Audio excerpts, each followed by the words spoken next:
bien, bienvenue pour cette nouvelle conférence de notre journée très engagée proposée par le collectif 1310. Nous avons la chance d'accueillir maintenant le docteur Loira, qui est oncologue médical à l'Institut Curie et qui va aborder une thématique très importante qui sont les innovations thérapeutiques extrêmement attendues dans les cancers du sein métastatiques triple négatifs.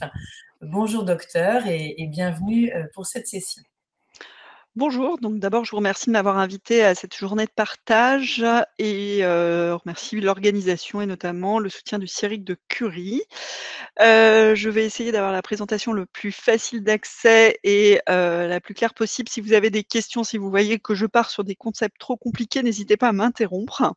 Mais l'idée, c'est essayer de parler avec les mots les plus simples d'accès, parce que c'est vrai que le jargon médical parfois est un peu éloigné du langage courant. Donc je travaille à l'Institut Curie, je m'occupe notamment de patients atteints de cancer du sein triple négatif et notamment métastatique. Alors, excusez-moi, j'essaie de trouver le moyen de passer les diapos. Vous avez un petit onglet sur la droite de la diapo. Ça y est, j'ai trouvé. D'abord, donc, qu'est-ce qu'un cancer du sein triple négatif? Le schéma que je vous montre, finalement, c'est un schéma que je fais à la plupart de mes patientes. Triple négatif pour l'absence de l'expression de 3 récepteurs en surface des cellules tumorales, l'œstrogène, la progestérone et HER2. Globalement, quand on détecte un cancer du sein, qu'il soit localisé ou métastatique, l'idée c'est d'avoir une carte d'identité du cancer et d'adapter le traitement par rapport à cette carte d'identité. Et donc, on va rechercher 3 types de récepteurs, soit les récepteurs aux hormones, donc le récepteur à la progestérone et récepteur aux œstrogènes. Dans ce cas-là, c'est des patientes qu'on appelle hormonodépendantes, enfin pas les patientes, c'est des cancers hormonodépendants. Et ils seront accessibles à l'hormonothérapie. Je pense que le docteur Cotu vous en parlera plus tard. Je crois qu'il intervient après moi. Et puis des patientes qui ont une surexpression d'une molécule qui s'appelle HER2. C'est un récepteur qui n'a pas son ligand, donc c'est une serrure sans clé. Et ça représente à peu près 10 à 15% des cancers du sein qui pourront avoir des traitements ciblés anti-HER2. Dans le cancer du sein triple négatif, finalement, c'est une dénomination parce qu'il n'y a pas ces 3 récepteurs qui permettraient un traitement ciblé et donc globalement, ils seront principalement accessibles à de la chimiothérapie et vous allez voir que les innovations vont faire qu'on pourra accéder à d'autres types de traitements.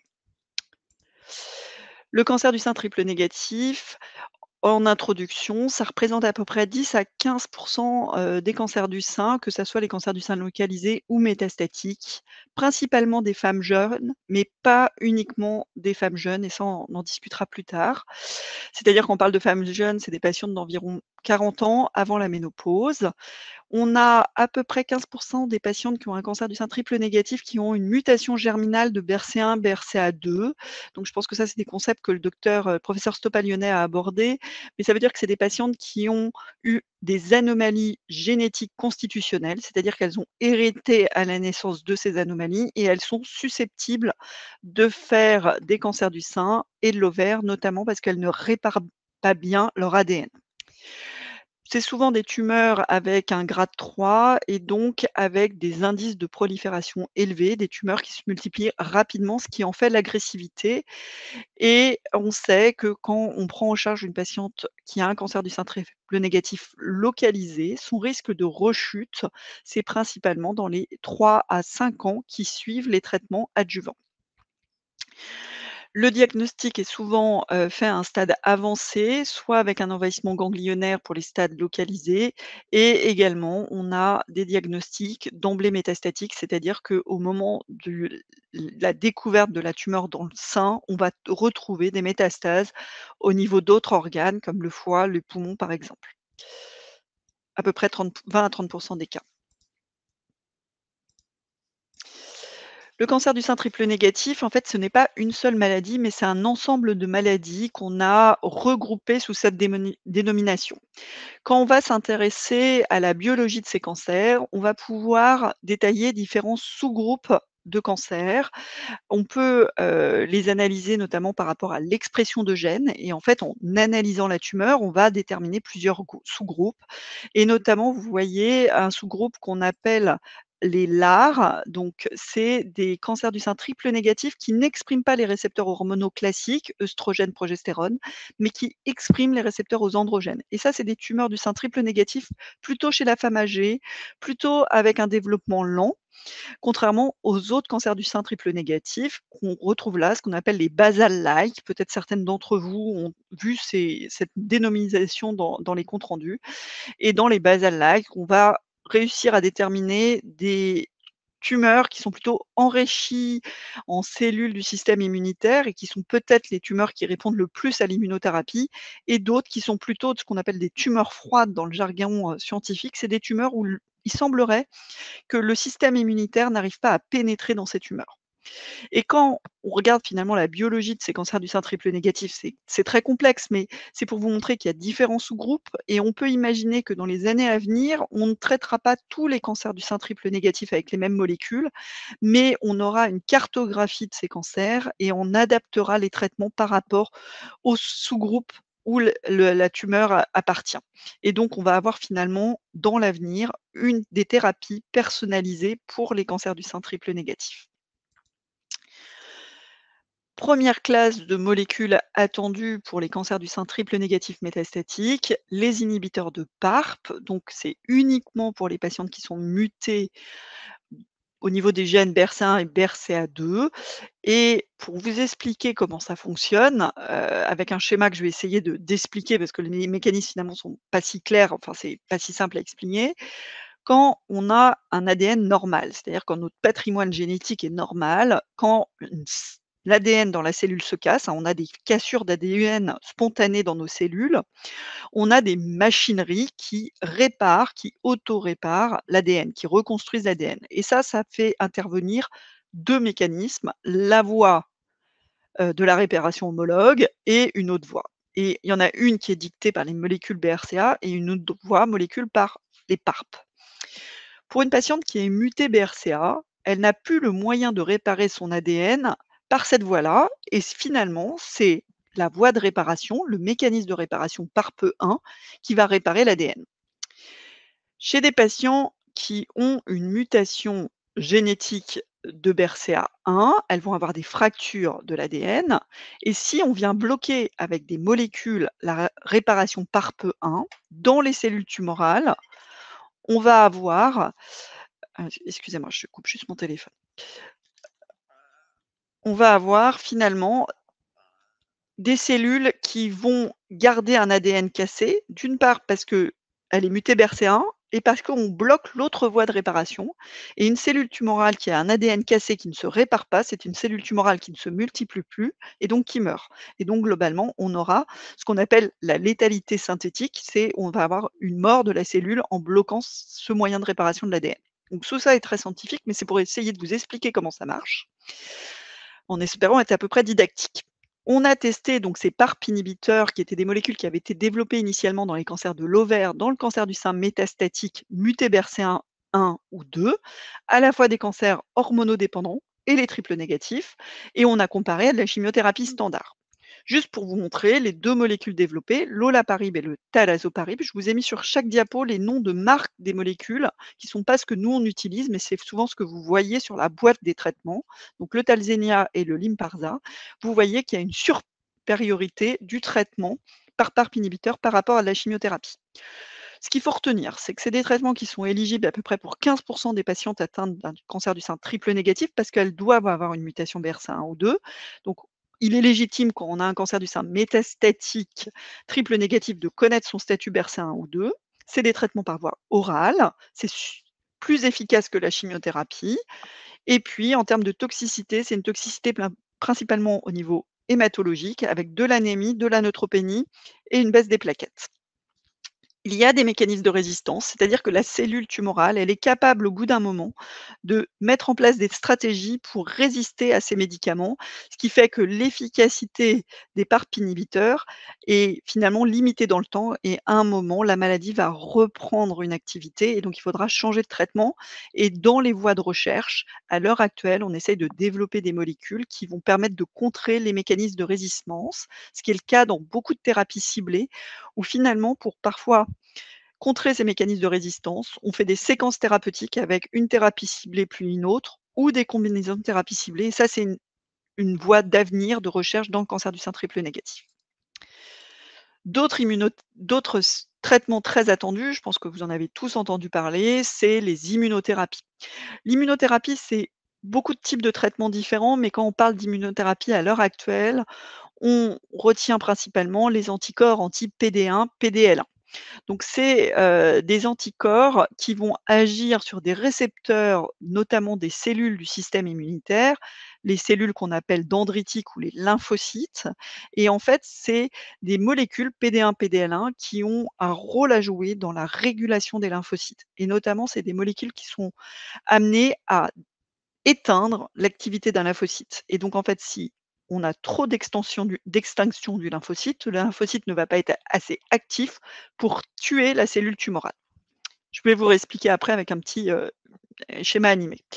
Les anticorps anti-PD1 et en PDL1 en oncologie, il y en a de nombreux en développement. La liste que je vous ai mis là n'est pas exhaustive, mais je vous ai mis les principales molécules qui avaient été testées dans le cancer du sein, notamment le pembrolizumab dans les essais KEYNOTE et l'atezolizumab dans les essais IMPATION. Mais par exemple, vous avez le durvalumab qui était étudié notamment dans l'étude SAPHIR, qui est une étude française. Comment fonctionne l'immunothérapie, enfin ces anticorps anti-PD1, PDL1? Quand vous avez une cellule tumorale, la cellule marron, si elle exprime à sa surface une molécule PDL1, quand le lymphocyte va reconnaître cette cellule tumorale pour essayer de la détruire, s'il y a la reconnaissance par la molécule PD1 qui est sur le lymphocyte la molécule PDL1, donc ça finalement c'est la clé qui reconnaît la cellule, on a un signal de désactivation du lymphocyte, ça endort le lymphocyte. En anglais, on parle de lymphocyte qui fait la sieste. Ce lymphocyte, on veut qu'on le réactive parce qu'on veut qu'il détruise la cellule tumorale. Donc le moyen, c'est de bloquer l'interaction clé serrure PD1, PDL1, et pour ça, on utilise un chewing-gum qu'on va mettre dans la serrure, c'est l'anticorps.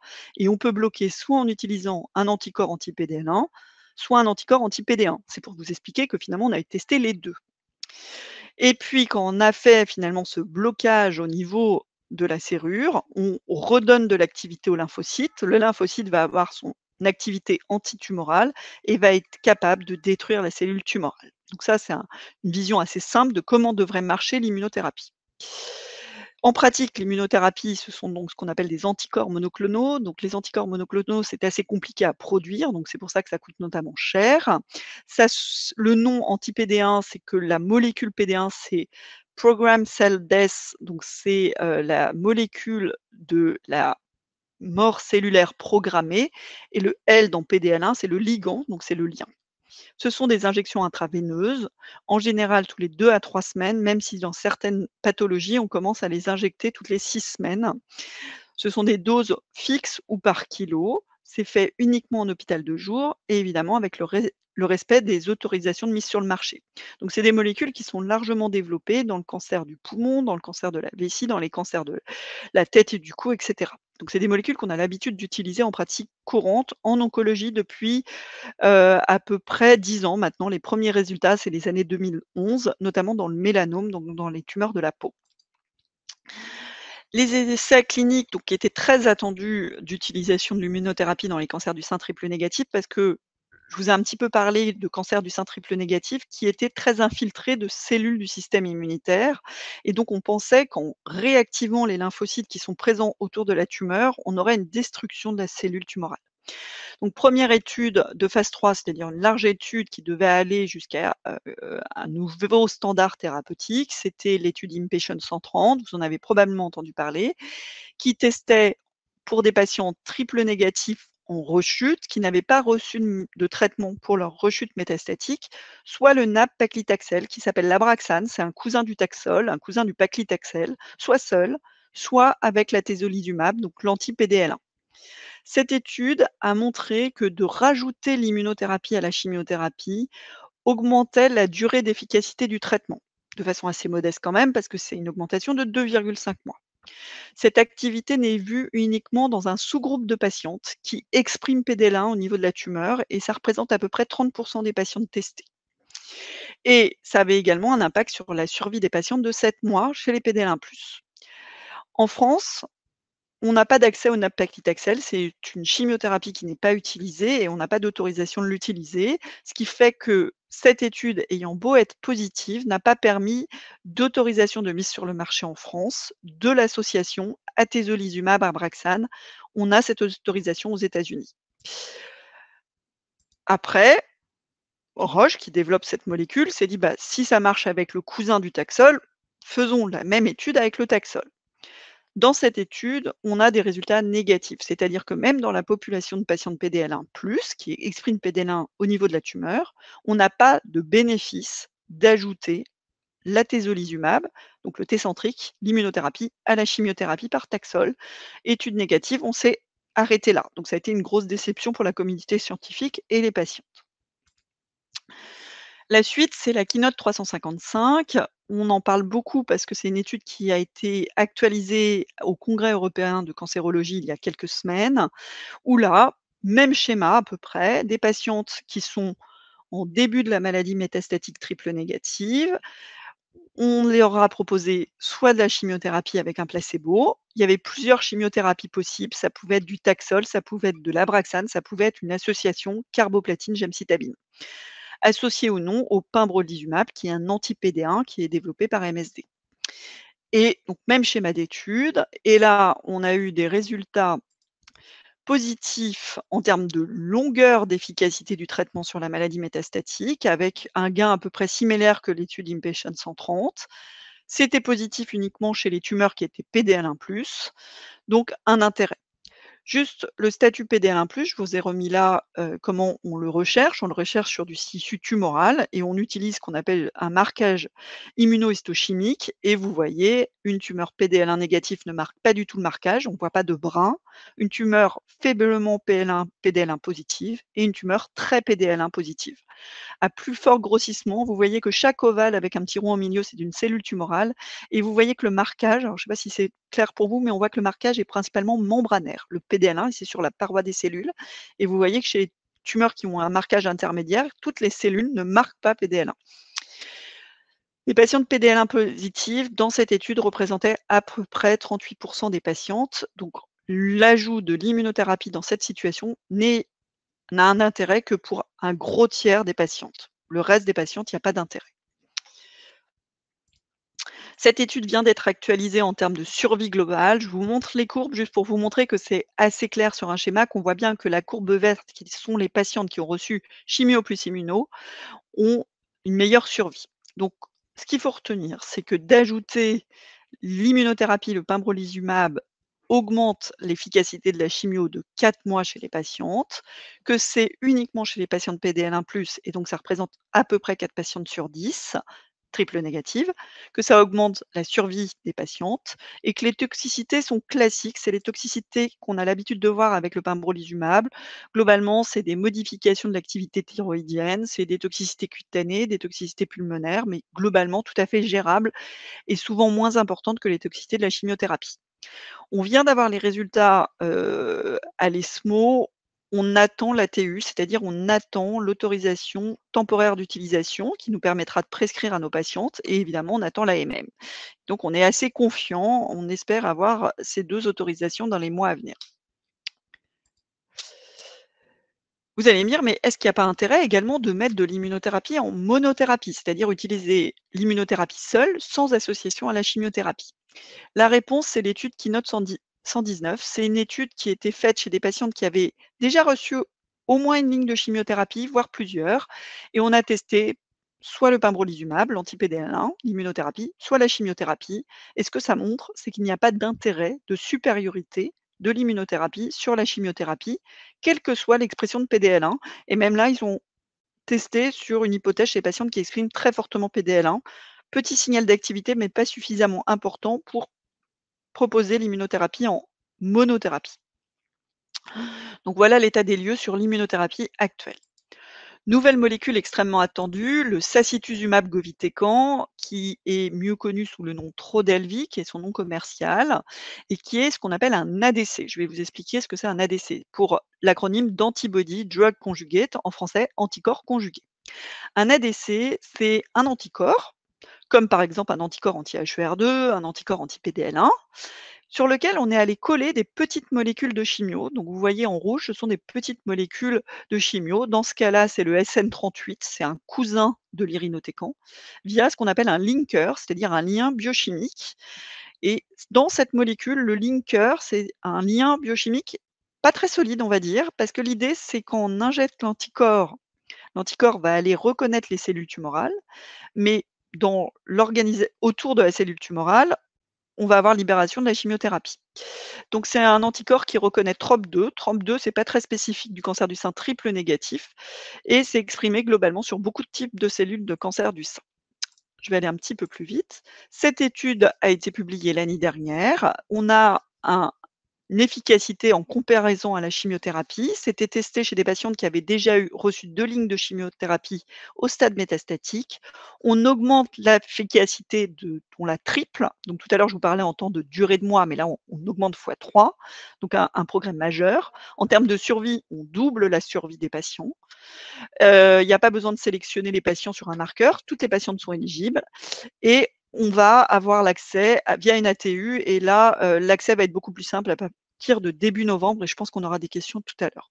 En termes de toxicité, globalement, on a un profil de toxicité, ça ressemble à de la chimiothérapie, baisse des globules blancs, des globules rouges, des diarrhées et une perte de cheveux.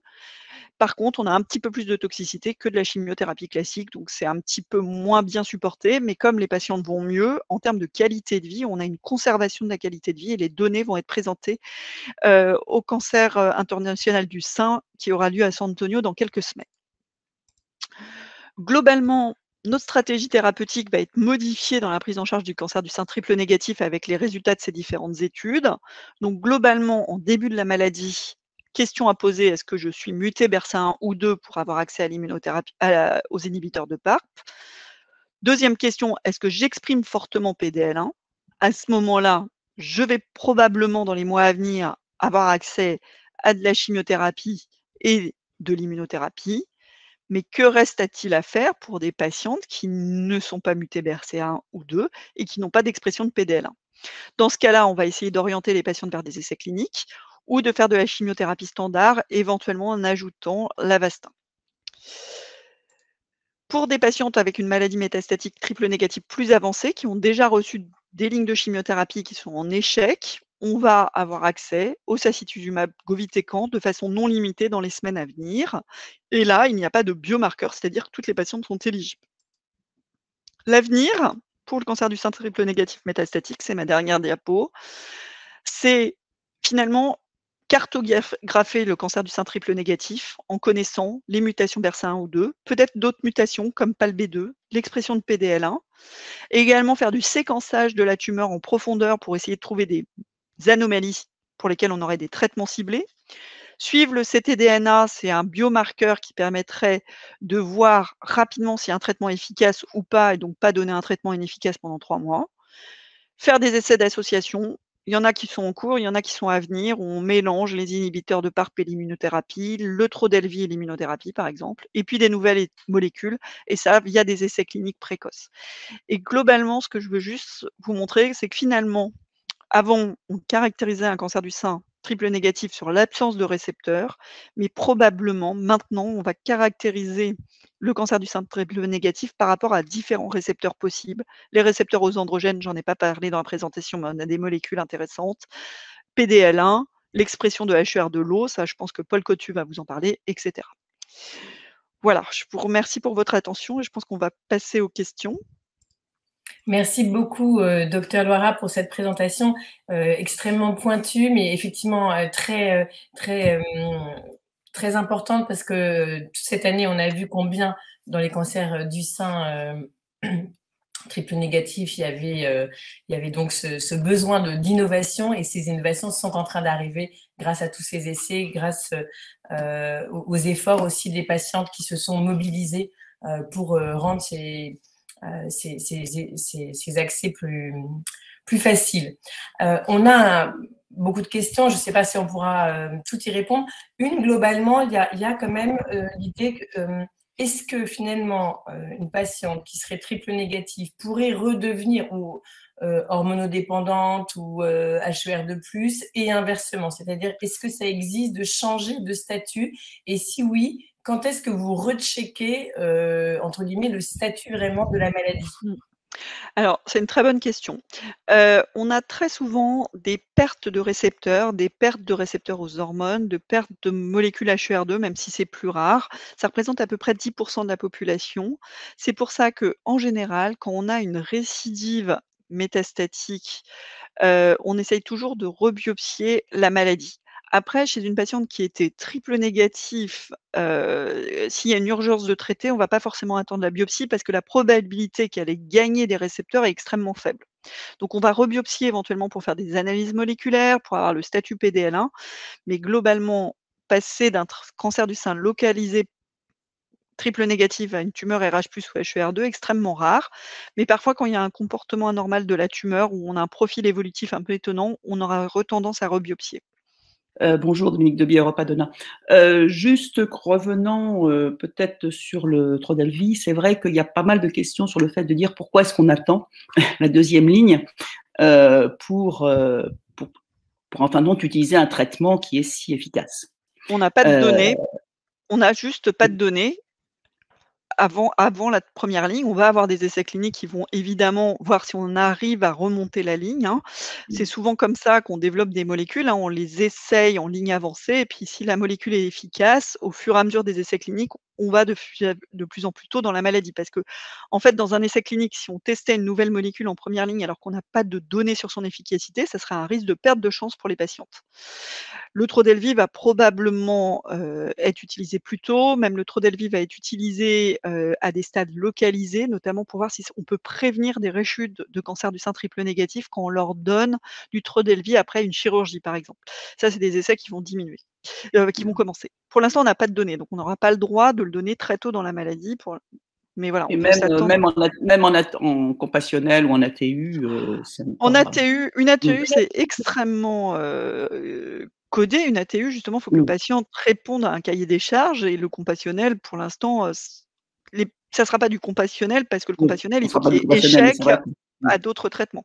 Donc voilà, mais on peut imaginer que dans les années à venir, ça va changer les choses, hein. C'est une molécule qui est extrêmement, efficace. Après, c'est une molécule qui est très peu ciblée, hein. Je ne vous ai pas donné d'informations, mais en fait, on sait que quelle que soit l'expression de TROP2, ça fonctionne. Ça fonctionne mieux quand la tumeur exprime beaucoup TROP2, mais même quand elle exprime pas TROP2, ça fonctionne quand même. Donc pour l'instant, on ne sait pas comment sélectionner les patientes. Peut-être après, il y aura dans les premières lignes, ce sera peut-être les patientes qui sont TROP2 très positives à qui on le donnera. Mais ça, on verra avec l'avenir. Alors, il y avait juste une question sur le nab-paclitaxel, juste parce que j'ai essayé de répondre, j'ai mal répondu. Le nab-paclitaxel a une autorisation en France depuis très longtemps, mais avait eu des problèmes de prise en charge. Enfin, il n'est pas remboursé. Il n'est pas remboursé. Ils avaient une AMM. Voilà. Alors, la Braxane a eu une AMM, mais n'était pas pris en charge. C'est ça. C'est pour ça qu'il y a des études dans d'autres pays où c'est utilisé et qu'en France. Alors, est-ce que ça va évoluer? Ça, je ne peux pas dire, mais c'est vrai que c'était juste pour compléter je pense avec des résultats positifs de l'étude Keynote 355, comme on va avoir accès à l'immunothérapie, avec le Taxol ou le gemcitabine, je pense que on rediscutera pas l'accès, au nab-paclitaxel en France, hein. Je vois pas l'intérêt d'y aller. En tout cas, on devra suivre toutes ces évolutions, toutes ces innovations, parce que c'est vraiment extrêmement important, évidemment, pour les patients. Peut-être, docteur Loira, c'est l'occasion de redire l'importance de l'information autour de la recherche clinique, hein. Donc, bien sûr, essayer d'accéder à ces nouvelles stratégies qui sont très codifiées, qui font l'objet de tout le travail, notamment à travers les congrès et les différentes études. Est-ce que vous pouvez nous redire, par exemple, si je suis une patiente triple négative qui vient d'apprendre que son cancer du sein est métastatique aujourd'hui, quelles seraient, entre guillemets, les bonnes questions à se poser ou se poser avec son équipe médicale, notamment si on n'est pas forcément soigné dans un grand centre? Alors, les questions à se poser, c'est est-ce qu'une recherche de mutation des gènes BRCA1 ou 2 a été réalisée? Je pense que ça, c'est vraiment important. Pour l'instant, on n'a pas la possibilité d'utiliser le pembrolizumab, même si probablement dans les mois à venir, ça va être le cas. Donc tous les centres n'ont pas accès à l'immunothérapie à l'heure actuelle. Je pense qu'il faut être assez clair là-dessus, même si on a des essais positifs, on va devoir patienter. Donc poser la question à son oncologue, de voir s'il n'y a pas des essais cliniques ouverts, de regarder sur les grands sites de proximité on a de plus en plus des sites internet où on dit les essais cliniques disponibles. Après, je pense que dans le cadre d'associations de patientes, il faudrait peut-être faire des répertoires d'essais cliniques ouverts pour orienter les patients et nous, par exemple, mais c'est le cas de tous les centres de lutte contre le cancer ou les hôpitaux publics ou même des cliniques qui ont des unités de recherche clinique, on reçoit des dossiers via les oncologues. Il faut vraiment que le dossier soit envoyé par les oncologues et pas par les patients parce qu'on a besoin de certains documents et on répond rapidement pour dire: «Oui, on a un essai clinique, non, on n'en a pas» et voilà. Donc ne pas hésiter dans la maladie à poser la question d'accès aux essais cliniques et notamment en situation avancée, quand on a reçu déjà plusieurs lignes de chimiothérapie ou de traitement, de reposer la question d'accès à un essai clinique. On a des essais cliniques en phase précoce, c'est des essais cliniques avec très peu de patientes, donc ça ouvre, ça ferme, donc c'est très compliqué d'être au courant en temps réel, quand on n'est pas médecin dans un centre et même en tant que médecin dans un centre, parfois on n'a pas toutes les informations, donc faut pas hésiter à faire reposer la question. Voilà. Très bien, merci beaucoup. Je crois que c'est un message très important. Les associations du collectif, chacune dans leur prisme, travail, Repadonna notamment aussi avec le colloque, avec les brochures, avec bien sûr mon réseau cancer du sein, on essaie de relayer des infos, on va dire assez généralistes, mais qui permettent au moins de retrouver des pistes. Et je pense que c'est important aussi de souligner donc le groupe du collectif Mobilisation Triplette, qui est aussi extrêmement alerte, qui est qui travaille de façon rapprochée avec les oncologues spécialistes et qui, du coup, est aussi bien au courant de ce qui bouge, on va dire, dans le monde particulier des cancers du sein triple négatif et de ce besoin d'innovation. Je vous remercie beaucoup pour cette session. Merci beaucoup, docteur Loira, et à très bientôt. Merci beaucoup. Au revoir.